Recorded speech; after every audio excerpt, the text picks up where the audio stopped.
Ravi colours இன்றைய trending பெண்களுக்கான exclusive கலெக்ஷனுடன் kurtis, palazzo pant, Patiala pant, துப்பட்டாக்கள், ஷேப்வேர்கள், நைட்டிகள், பிராண்டட் உள்ளாடைகளும் கிடைக்கும். ரவி கலர்ஸ், நேரு வீதி, ராஜா தியேட்டர் சிக்னல் அருகில், புதுச்சேரி. வணக்கம். முக்கிய செய்திகள். தித்வா புயல் காரணமாக அடுத்த 48 மணி நேரத்தில் கனமழை பெய்ய வாய்ப்பு. புதுவை துறைமுகத்தில் 2ஆம் எண் புயல் எச்சரிக்கை கூண்டு ஏற்றம். புதுச்சேரிக்கு ரெட் அலர்ட் விடுக்கப்பட்டுள்ளதன் எதிரொலி. மாவட்ட ஆட்சியர் தலைமையில் அனைத்து துறை அதிகாரிகள் அவசர ஆலோசனை. நரம்பை கிராமத்தில் முதலமைச்சர் ரங்கசாமியின் காரை மறித்தவரால் பரபரப்பு. தங்கள் பகுதிக்கு அரசு பேருந்து விடக்கோரி வலியுறுத்தல். வாக்காளர் கணக்கெடுப்பு படிவங்களை டிசம்பர் 4ஆம் தேதிக்குள் சமர்ப்பிக்க வேண்டும். புதுவை மாவட்ட ஆட்சியர் குலத்துங்கன் அறிவுறுத்தல். இனி விரிவான செய்திகள். ரெட் அலர்ட் எச்சரிக்கையை தொடர்ந்து அடுத்த 48 மணி நேரத்தில் கனமழை பெய்யும் என்பதை குறிக்கும் வகையில் புதுவை துறைமுகத்தில் 2ஆம் எண் புயல் எச்சரிக்கை கூண்டு ஏற்றப்பட்டுள்ளது. தென்கிழக்கு வங்கக்கடல் மற்றும் அதனை ஒட்டிய தென்கிழக்கு இலங்கை, இந்திய பெருங்கடல் பகுதிகளில் இருந்த தீவிர காற்றழுத்த தாழ்வு பகுதி தெற்கு இலங்கை மற்றும் அதனை ஒட்டிய தென்மேற்கு வங்கக்கடல் பகுதியில் காற்றழுத்த தாழ்வு மண்டலமாக வலுப்பெற்றுள்ளது. இது புயலாக உருவானதை தொடர்ந்து இதற்கு ஏமன் நாடு பரிந்துரைத்த தித்வா என்ற பெயர் சூட்டப்பட்டுள்ளது. இந்த புயல் நவம்பர் 27ஆம் தேதி சென்னைக்கு தென்கிழக்கே 700 கிலோமீட்டர் தூரத்தில் மையம் கொண்டிருந்த நிலையில் அடுத்த 48 மணி நேரத்தில் வட தமிழ்நாட்டின் கடலோர பகுதிகளை நோக்கி அது நகரக்கூடும் எனவும் இதன் காரணமாக புதுச்சேரியில் சூறைக்காற்றுடன் கனமழை பொழியும் எனவும் வானிலை ஆய்வு மையம் அறிவித்துள்ளது. இந்த நிலையில் புதுச்சேரியில் நவம்பர் 27ஆம் தேதி காலை வெயிலின் தாக்கம் குறைவாக இருந்தது. தொடர்ந்து பிற்பகல் 2 மணிக்கு மேல் குளிர்ந்த காற்று வீசியது. பின்னர் புதுவை துறைமுகத்தில் 1ஆம் எண் புயல் எச்சரிக்கை கூண்டு ஏற்றப்பட்ட நிலையில் மாலை 4 மணிக்கு 2வது எண் புயல் எச்சரிக்கை கூண்டாக அது மாற்றப்பட்டது. அதேபோல் காரைக்கால் தனியார் துறைமுகத்தில் நவம்பர் 27ஆம் தேதி மாலை 4ஆம் எண் புயல் எச்சரிக்கை கூண்டு ஏற்றப்பட்டுள்ளது. காற்றின் திசைக்கு ஏற்ப இந்த எண் அடுத்து மாறும் எனவும் கூறப்படுகிறது.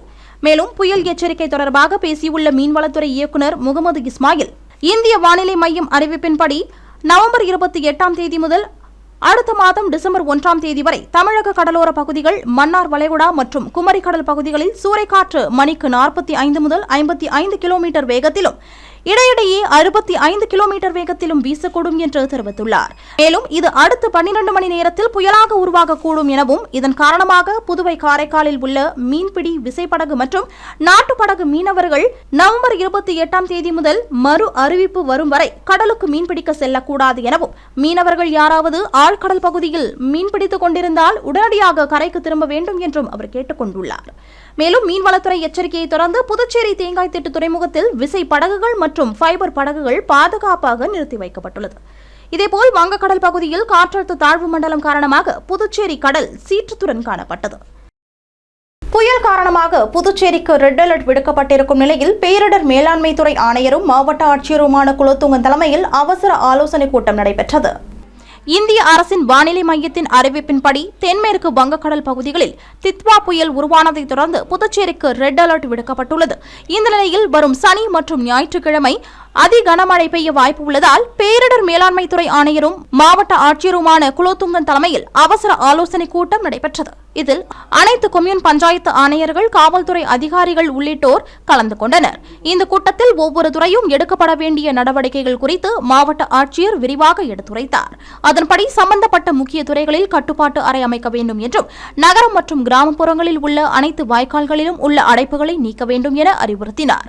மேலும் மீனவர்கள் கடலுக்கு செல்ல வேண்டாம் எனவும் கடலுக்கு சென்ற மீனவர்களை மீன்வளத்துறை மூலம் உடனடியாக திரும்ப அழைக்குமாறும் மேலும் மீனவர்களின் படகுகளை பாதுகாப்பான இடங்களில் நிறுத்துமாறும் அறிவுறுத்தினார்.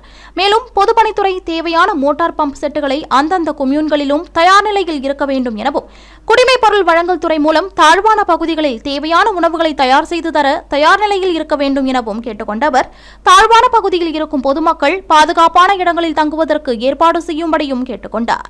மேலும் மின்துறை தேவையான உபகரணங்களுடன் தயார் நிலையில் இருக்கும்படியும் அறிவுறுத்திய அவர் தீயணைப்பு வீரர்கள் வாகனங்களுடன் தயார் நிலையில் இருக்க வேண்டும் என்றும் பாகூர், வில்லியனூரில் உள்ள பகுதிகளில் பொதுமக்கள் ஆற்றில் குளிப்பதை தவிர்க்க வேண்டும் எனவும் அதனை காவல்துறையினர் கண்காணிக்க வேண்டும் எனவும் கேட்டுக்கொண்டார். மேலும் சுகாதாரத்துறை தேவையான மருந்து மாத்திரைகளுடன் அந்தந்த கொம்யூன் பஞ்சாயத்து பகுதிகளில் தயார் நிலையில் இருக்க வேண்டும் எனவும் மேலும் 2 டீம் NDRF வீரர்கள் வரவுள்ளதாக ஆட்சியர் தெரிவித்தார்.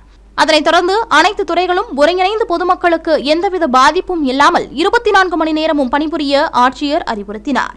இந்த நிகழ்வில் சார்பு ஆட்சியர் இசிட்டா ரதி மற்றும் துறை சார்ந்த அதிகாரிகள் உடனிருந்தனர். நரம்பைக்கு அரசு பேருந்து விடக்கோரி முதலமைச்சர் ரங்கசாமியின் காரை மறித்தவரால் பரபரப்பு ஏற்பட்டது. நரம்பை கிராமத்தில் நடைபெற்ற நிகழ்ச்சி ஒன்றில் பங்கேற்ற புதுச்சேரி முதலமைச்சர் ரங்கசாமி அங்கிருந்த பொதுமக்களிடம் குறைகளை கேட்டறிந்தார். அங்கிருந்த பெண்கள் பேருந்து வசதி செய்து தருமாறு கோரிக்கை விடுத்தனர். அப்போது அந்த கிராமத்தை சேர்ந்த ஒருவர் திடீரென முதலமைச்சர் காரை மறித்து நின்று ஏன் எங்க ஊருக்கு பிஆர்டிசி பேருந்து வருவதில்லை என்று கேள்வி எழுப்பினார். அதற்கு பதிலளித்த முதலமைச்சர் பேருந்து எல்லாம் ஏற்கனவே விட்டாச்சு என்றும் இன்னும் ஒரு வாரத்திற்குள் உங்கள் ஊருக்கு பேருந்து வந்துவிடும் என்று பதிலளித்தார். அதற்கு அந்த நபர் ஒரு வாரத்திற்குள் பேருந்து தங்கள் ஊருக்கு வரவில்லை என்றால் தாங்கள் சாலை மறியல் செய்வோம் என்று எச்சரிக்கை விடுத்தார். மேலும் அப்போது அங்கிருந்தவர்கள் அவரை சமாதானம் செய்ய முயன்றனர். ஆனால் அவர்களிடம் அந்த நபர் வாக்குவாதத்தில் ஈடுபட்டார். தொடர்ந்து அங்கு பாதுகாப்பு பணியில் ஈடுபட்ட காவல்துறையினர் அவரை அங்கிருந்து அப்புறப்படுத்தினர். இதனால் அங்கு சிறிது நேரம் பரபரப்பு ஏற்பட்டது. வாக்காளர் பட்டியல் திருத்த பணியில் 6,44,502 கணக்கெடுப்பு படிவம் திரும்ப பெறப்பட்டுள்ளதாக மாவட்ட ஆட்சியர் குலோத்துங்கன் தகவல் தெரிவித்துள்ளார். புதுச்சேரி மாவட்ட தேர்தல் அதிகாரியும் ஆட்சியருமான குலோத்துங்கன் வெளியிட்டுள்ள செய்திக்குறிப்பில் இந்திய தேர்தல் ஆணையத்தின் வழிகாட்டுதலின்படி புதுச்சேரி யூனியன் பிரதேசத்தில் கடந்த மாதம் அதாவது அக்டோபர் 28ஆம் தேதி முதல் வாக்காளர் சிறப்பு தீவிர திருத்த பணி மேற்கொள்ளப்பட்டு வருவதாகவும் தொடர்ந்து கடந்த 4ஆம் தேதி முதல் வீடு வீடாக சென்று கணக்கெடுப்பு படிவங்களை வாக்குச்சாவடி நிலை அலுவலர்கள் வழங்கி பூர்த்தி செய்யப்பட்ட படிவங்களை பெற்று வருகின்றனர் எனவும் புதுச்சேரியில் 8,51,775 வாக்காளர்களில் இதுவரை 8,24,271 பேருக்கு படிவம் வழங்கப்பட்டுள்ளதாகவும் தெரிவிக்கப்பட்டுள்ளது. மேலும் நவம்பர் 26ஆம் தேதி வரை பூர்த்தி செய்யப்பட்ட படிவங்கள் 6,44,502 திரும்ப பெறப்பட்டுள்ளதாகவும் மீதமுள்ள வாக்காளர்களிடம் படிவம் சேகரிக்கும் பணி நடைபெற்று வருவதாகவும் வாக்காளர் பட்டியல் சிறப்பு தீவிர திருத்த பணி கணக்கெடுப்பு படிவத்தை சமர்ப்பிக்க வருகிற 4ஆம் தேதி கடைசி நாள் எனவும் கூறப்பட்டுள்ளது. மேலும் கணக்கெடுப்பு படிவங்களை சமர்ப்பிக்காத வாக்காளர்களின் பெயர் வரைவு பட்டியலில் இடம்பெறாது என்பதால் இதுவரை படிவங்களை பூர்த்தி செய்து சமர்ப்பிக்காத வாக்காளர்கள் வாக்குச்சாவடி நிலை அலுவலர்களிடம் வருகிற 4ஆம் தேதிக்குள் சமர்ப்பிக்க வேண்டும் என்றும் அந்த செய்திக்குறிப்பில் கூறப்பட்டுள்ளது. மத்திய அரசு பணிக்கான யுபிஎஸ்சி தேர்வு புதுவையில் நவம்பர் 29ஆம் தேதி 3 மையங்களில் நடைபெறுகிறது. புதுச்சேரி அரசு பணியாளர் மற்றும் நிர்வாக சீர்திருத்தத்துறை சார்பு செயலாளர் ஜெய்சங்கர் வெளியிட்டுள்ள செய்திக்குறிப்பில் மத்திய அரசு பணியாளர் தேர்வாணையம் தொழிலாளர் வருங்கால வைப்பு நிதி அமைப்பில் உள்ள உதவி வருங்கால வைப்பு நிதி ஆணையர் மற்றும் அமலாக்க அதிகாரி கணக்கு அதிகாரி ஆகிய பதவிகளுக்கான ஒருங்கிணைந்த ஆட்சேர்ப்பு தேர்வு நவம்பர் 30ஆம் தேதி ஞாயிற்றுக்கிழமை நடைபெற உள்ளதாகவும் இந்த தேர்வு புதுச்சேரியில் 3 மையங்களில் நடைபெறுவதாகவும் இதற்காக லாஸ்பேட்டை காஞ்சி மாமுனிவர் அரசு முதுகலை பட்ட மேற்படிப்பு மற்றும் ஆராய்ச்சி நிறுவனத்திலும் தாகூர் கலை அறிவியல் கல்லூரியிலும் முத்தியால்பேட்டை பாரதிதாசன் மகளிர் அரசு கல்லூரியிலும் தேர்வு மையங்கள் அமைக்கப்பட்டுள்ளதாகவும் புதுச்சேரியில் இந்த தேர்வை 1209 பேர் எழுத உள்ளனர் என்றும் தெரிவித்துள்ளனர். மேலும் தேர்வு தொடங்குவதற்கு 30 நிமிடங்கள் முன்பு அதாவது காலை 9 மணிக்கு தேர்வு மையங்களில் நுழைவு வாயில்கள் மூடப்படும் எனவும் அதன் பின் தேர்வர்கள் யாரும் அனுமதிக்கப்பட மாட்டார்கள் என்றும் தெரிவிக்கப்பட்டுள்ளது. மேலும் 3 துணை மையங்களிலும் பாதுகாப்பு ஏற்பாடுகள் செய்யப்பட்டுள்ள நிலையில் மின்னணு சாதனங்களுக்கு அனுமதி கிடையாது என்றும் தேர்வர்களுக்காக சிறப்பு பேருந்துகள் இயக்கப்படுவதாகவும் அந்த செய்திக்குறிப்பில் கூறப்பட்டுள்ளது. போதைப் பொருட்கள் விற்றால் கடும் நடவடிக்கை எடுக்கப்படும் என முதுநிலை காவல் கண்காணிப்பாளர் எச்சரிக்கை விடுத்துள்ளார். புதுவை மாநிலத்தில் தடை செய்யப்பட்ட போதைப் பொருட்கள் விற்பனையை தடுப்பது குறித்த ஆலோசனைக் கூட்டம் நவம்பர் 27ஆம் தேதி மாவட்ட ஆட்சியர் அலுவலகத்தில் நடைபெற்றது. இந்த கூட்டத்திற்கு முதுநிலை காவல் கண்காணிப்பாளர் கலைவாணன் தலைமை தாங்கினார். மேலும் இதில் காவல் கண்காணிப்பாளர் ஸ்ருதி முன்னிலை வகித்தார். இந்த கூட்டத்தில் இந்த மாதம் துறை ரீதியாக எடுக்கப்பட்ட நடவடிக்கைகள் குறித்து அனைத்து துறை அதிகாரிகளிடம் முதுநிலை காவல் கண்காணிப்பாளர் கலைவாணன் கேட்டறிந்தார்.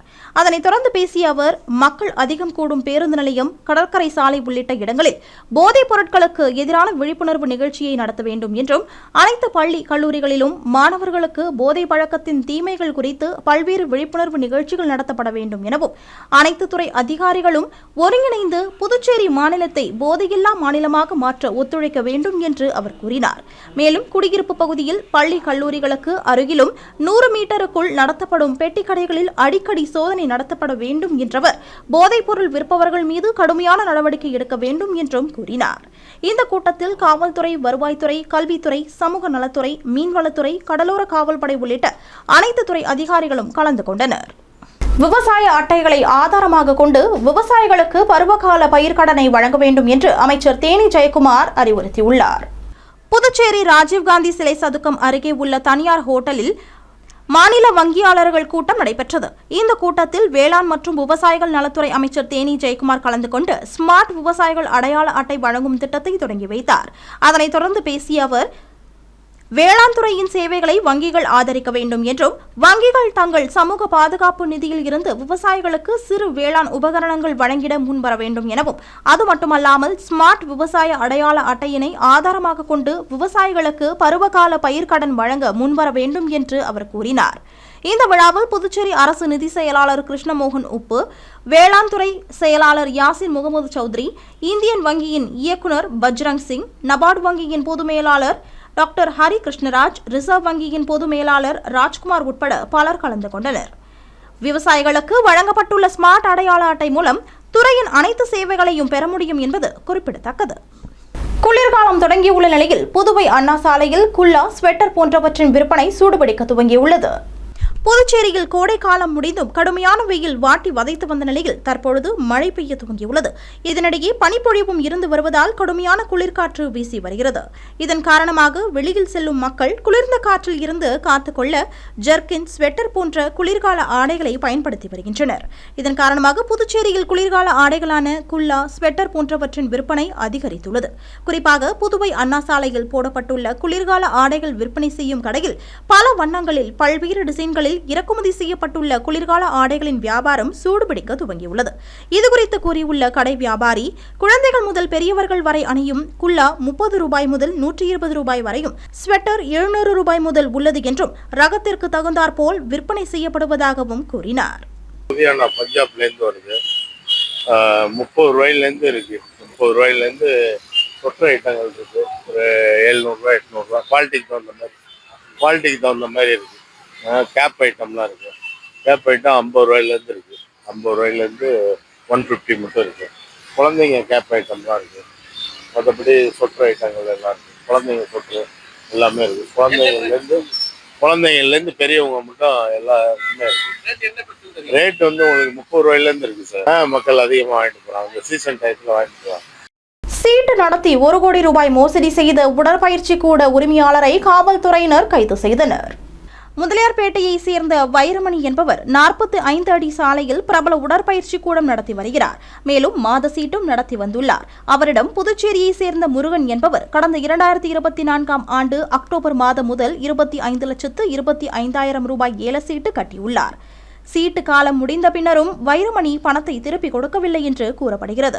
இதுகுறித்து புதுச்சேரி சிபிசிஐடி காவல் நிலையத்தில் முருகன் புகார் அளித்துள்ளார். அதன் பேரில் காவல்துறையினர் விசாரணை மேற்கொண்டதில் வைரமணி மற்றும் அவரது மகன் தேவா, மகள் தவமணி, அங்கு பணிபுரிந்த லாஸ்பேட்டையை சேர்ந்த புஷ்பா, பம்பாக்கீரபாளையத்தை சேர்ந்த மணிமேகலை, பாகூரை சேர்ந்த பாலா ஆகியோர் ஏல சீட்டு நடத்தி 1 கோடி ரூபாய்க்கு மேல் மோசடி செய்யப்பட்டது தெரியவந்தது. இதனையடுத்து அவர்களை காவல்துறையினர் வலைவீசி தேடி வந்த நிலையில் வைரமணியின் செல்போன் டவர் குஜராத் பகுதியை காட்டியுள்ளது.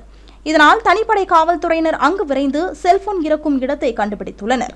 தொடர்ந்து செல்போன் வைத்திருந்த நபரை பிடித்து விசாரணை செய்ததில் அவர் வைரமணியின் நண்பர் என்பதும், மோசடி வழக்கில் காவல்துறையினரை திசை திருப்ப செல்போனை மட்டும் கொரியரில் வைரமணி அனுப்பி வைத்ததும் தெரியவந்தது. இதனைத் தொடர்ந்து நண்பருடைய செல்போன் மூலம் வைரமணியிடம் காவல்துறையினர் நயமாக பேச்சு கொடுத்த நிலையில் அவர் தனது நண்பர் ஒருவரிடம் பணம் வாங்குவதற்காக கோரிமேடு பகுதிக்கு வந்திருப்பது தெரியவந்துள்ளது. இதனையடுத்து அங்கு சென்ற சிபிசிஐடி காவல்துறையினர் வைரமணியை கைது செய்தனர். மேலும் இந்த வழக்கில் தலைமறைவாக உள்ள தேவா, தவமணி, புஷ்பா, மணிமேகலை, பாலா ஆகியோரை வலைவீசி தேடி வருகின்றனர். இனி வருவது புதுவையில் இன்றைய தங்கம் மற்றும் வெள்ளி விலை நிலவரம். இன்றைய தங்கம் வெள்ளி விலை விவரம். புதுவையில் இன்றைய தங்கம் வெள்ளி விலை விவரம் வழங்குபவர்கள் முத்து கோல்ட் ஹவுஸ், பாண்டிச்சேரி. தங்கம் 1 கிராம் 11,775 ரூபாய். இன்றைய தங்கம் வெள்ளி விலை விவரம். வெள்ளி 10 கிராம் 1,800 ரூபாய். இத்துடன் ஏஎம்என் செய்திகள் நிறைவடைந்தன. வணக்கம். புதுச்சேரி உங்கள் ஏஎம்என் டிவி செய்திகளை யூடியூபில் உடனுக்குடன் காண ஏஎம்என் டிவி பாண்டிச்சேரி சேனலை சப்ஸ்கிரைப் செய்யுங்கள். பெல் பட்டனை மறக்காமல் கிளிக் செய்யுங்கள்.